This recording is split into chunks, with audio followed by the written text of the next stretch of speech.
Hello friends, I hope ಎಲ್ಲರೂ ಚೆನ್ನಾಗಿದ್ದಾರೆ ಅಂದ್ಕೊಂಡಿದ್ದೀನಿ. ನಾನು ಈ ವಿಡಿಯೋದಲ್ಲಿ ಮೊಟ್ಟೆ ಬಿರಿಯಾನಿ ಮಾಡ್ತಾ ಇದ್ದೀನಿ.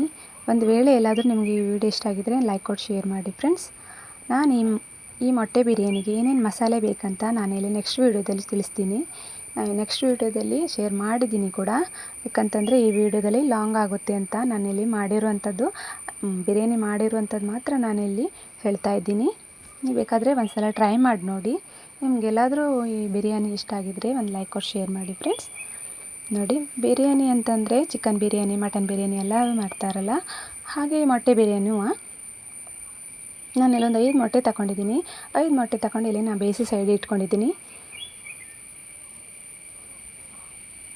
ಈಗ ನೋಡಿ, ಈ ಗ್ಲಾಸಲ್ಲಿ ನಾನು 2 ಗ್ಲಾಸ್ ಅಕ್ಕಿ ತಗೊಂಡಿದ್ದೀನಿ. ಮಾಮೂಲಿಯಾಗಿ ಮನೆಯಲ್ಲೇ ಅನ್ನ ಮಾಡ್ತೀನಲ್ಲ ಆ ಅಕ್ಕಿನೇ ತಗೊಂಡಿದ್ದೀನಿ ನಾನು. ನೀವು ಬೇಕಾದರೆ ಸೋನಾ ಮಸೂರಿನೋ ಬಾಸುಮತಿನೋ ತಗೊಂಡ್ರೆ ಚೆನ್ನಾಗಿರುತ್ತೆ. ಬೇಕಾದರೆ ನಾನು ಮಾಮೂಲಿಯಾಗಿ ಮನೇಲಿ ಅನ್ನ ಮಾಡೋ ಅಕ್ಕಿನೇ ತಗೊಂಡಿದ್ದೀನಿ. ಈಗ ನಾನು ಬೇಯಿಸಿ ಇಟ್ಕೊಂಡಿರೋ ಮೊಟ್ಟೆನ ಒಂದು ಸ್ವಲ್ಪ ಎಣ್ಣೆ ಹಾಕಿ ಫ್ರೈ ಮಾಡ್ಕೊಂಡಿದ್ದೀನಿ. ಈಗ ಅದೇ ಎಣ್ಣೆಗೆ ಒಂದು ಈರುಳ್ಳಿ ಸಣ್ಣ ಕಟ್ ಮಾಡಿ ನಾನಿಲ್ಲಿ ಅದೇ ಎಣ್ಣೆಗೆ ಹಾಕಿ ಒಂದು 3 ಮೊಟ್ಟೆ ಹಾಕಿ ಚೆನ್ನಾಗಿ ಫ್ರೈ ಮಾಡ್ಕೊಂಡಿದ್ದೀನಿ. ನಂತರ ನಾನು ಬೇಯಿಸಿ ಇಟ್ಕೊಂಡಿರೋ ಮಸಾಲೆ ಇತ್ತಲ್ಲ, ಸ್ವಲ್ಪ ಉಪ್ಪು ಹಾಕಿ ಚೆನ್ನಾಗಿ ಫ್ರೈ ಮಾಡ್ಕೊಳ್ತೀನಿ. ಯಾಕಂತಂದರೆ ಹಸಿ ವಾಸನೆ ಹೋಗೋ ತನಕನೂ ಇದು ಫ್ರೈ ಮಾಡ್ಕೊಳ್ಬೇಕು. ಮಸಾಲೆನ ಹಸಿ ಹಾಕೋದ್ರಿಂದ ಅದು ಮಸಾಲೆ ಹೋಗೋ ತನಕ ಈ ಥರ ಫ್ರೈ ಮಾಡ್ಕೊಂಡ್ರೆ ಟೇಸ್ಟ್ ಚೆನ್ನಾಗಿ ಬರುತ್ತೆ ಅಷ್ಟೇ. ನೋಡಿ, ಈಗ ಈ ಮಸಾಲೆ ಎಲ್ಲ ಸರಿ ಚೆನ್ನಾಗಿ ಫ್ರೈ ಆಗಿದೆ.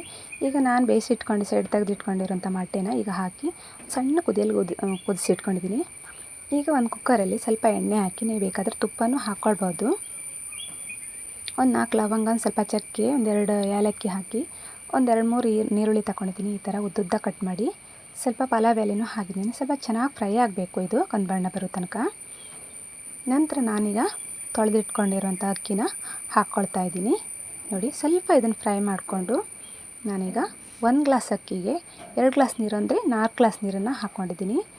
ಸ್ವಲ್ಪ ಅರ್ಧ ಅನ್ನ ಬೇವು ತನಕ ಬೇಯಿಸ್ಕೊಂಡು ನಂತರ ಸ್ವಲ್ಪ ಉಪ್ಪು ಹಾಕಿ ಈಗ ನಾ ಮಸಾಲೆನ ಅಂದರೆ ಮೊಟ್ಟೆ ಮಸಾಲೆ ಮಾಡಿ ಇಟ್ಕೊಂಡಿದ್ದೀನಲ್ಲ ಅದನ್ನು ಹಾಕಿ ಸ್ವಲ್ಪ ಮಿಕ್ಸ್ ಮಾಡಿಕೊಂಡು ಒಂದು ಸ್ವಲ್ಪ ಎಷ್ಟು ಬೇಕು ಅಷ್ಟು ಉಪ್ಪು ಹಾಕಿ ಟೇಸ್ಟಿಗೆ ಸ್ವಲ್ಪ ಕೊತ್ತಂಬರಿ ಸೊಪ್ಪು, ಒಂದು ಅರ್ಧ ಲಿಂಬು ಹಿಂಡಿ ನಾನಿಲ್ಲಿ ಮುಚ್ಚಿಡ್ತಾ ಇದ್ದೀನಿ. ಒಂದು 10 ನಿಮಿಷ ಸಣ್ಣ ಉರಿಯಲ್ಲಿ ಕುದಿಸಿಕಿಡ್ತೀನಿ.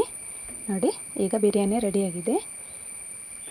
ನಾನಿಲ್ಲಿ ಕಲರ್ ಏನೂ ಹಾಕ್ತಾಯಿಲ್ಲ, ಹಾಗಾಗಿ ಈ ಥರ ಕಲರ್ ಬಂದಿದೆ. ನಿಮ್ಗೊಂದು ವೇಳೆ ಕಲರ್ ಬೇಕಂದರೆ ನೀವು ಬೇಕಾದರೆ ಕಲರ್ ಹಾಕ್ಕೊಳ್ಬೋದು. ತುಂಬಾ ಟೇಸ್ಟಿಯಾಗಿರುತ್ತೆ. ಬೇಕಾದ್ರೆ ಒಂದು ಸಲ ಟ್ರೈ ಮಾಡಿ ನೋಡಿ. ಈ ವಿಡಿಯೋ ಇಷ್ಟ ಆಗಿದ್ರೆ ಲೈಕ್ ಕೊಟ್ಟು ಶೇರ್ ಮಾಡಿ ಫ್ರೆಂಡ್ಸ್.